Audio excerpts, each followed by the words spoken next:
Friends, welcome back to Nandini's kitchen and blogs. ನಾವಿವತ್ತು Sunday ಎಲ್ಲರೂ sisters ಎಲ್ಲ ಸೇರಿ ಬಿರಿಯಾನಿ, ಚಿಕನ್ ಫ್ರೈ ಎಲ್ಲ ಮಾಡಿದೀವಿ. ತುಂಬಾನೇ ಎಲ್ಲ ಗಲೀಜಾಗಿ ಹೋಗಿದೆ, ಎಲ್ಲ ಫುಲ್ ಕ್ಲೀನಿಂಗ್ ನಡೀತಾ ಇದೆ. ಈಗ ಬನ್ನಿ ಫ್ರೆಂಡ್ಸ್, ಹೇಗೆ ಮಾಡಿದೀವಿ ಅಂತ ತೋರಿಸ್ತೀವಿ. ನಾವು ಬಾಸ್ಮತಿದು ಚಿಕನ್ ದಮ್ ಬಿರಿಯಾನಿ ಮಾಡಿದ್ವಿ. ಸ್ಲೋ ಮೋಷನ್ ಇವತ್ತು ಈ ರೀತಿಯಾಗಿ ತುಂಬ ಟೇಸ್ಟಿಯಾಗಿರುತ್ತೆ, ಹಾಗೆ ತುಂಬ ಡೆಲಿಷಿಯಸ್ ಆಗಿರುತ್ತೆ, ಹಾಗೆ ಅಥೆಂಟಿಕ್ ಟೇಸ್ಟ್ ಸಿಗುತ್ತೆ. ನಿಮಗೆ ಕಲರ್ ರೈಸ್ ಸಿಗುತ್ತೆ, ಹೀಗೆ ಎಲ್ಲೋ ಆರೆಂಜ್ ವೈಟ್ ಈ ಥರ.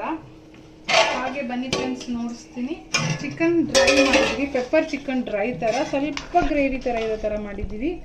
ಯಾರಾದರೂ ಮಕ್ಕಳು ಬಿರಿಯಾನಿಗೆ ಬೇಕು ಅಂತ ಕಲಿಸ್ಕೋಬೇಕು ಅಂತಂದರೆ ಈ ಥರ ನೀವು ಫುಲ್ಲು ಬೇಕಾದರೂ ಡ್ರೈ ಮಾಡ್ಕೋಬೋದು. ಇಷ್ಟ ಆದರೆ ಲೈಕ್ ಮಾಡಿ, ಶೇರ್ ಮಾಡಿ, ಹಾಗೆ ಕಮೆಂಟ್ ಮಾಡಿ. Thanks for watching.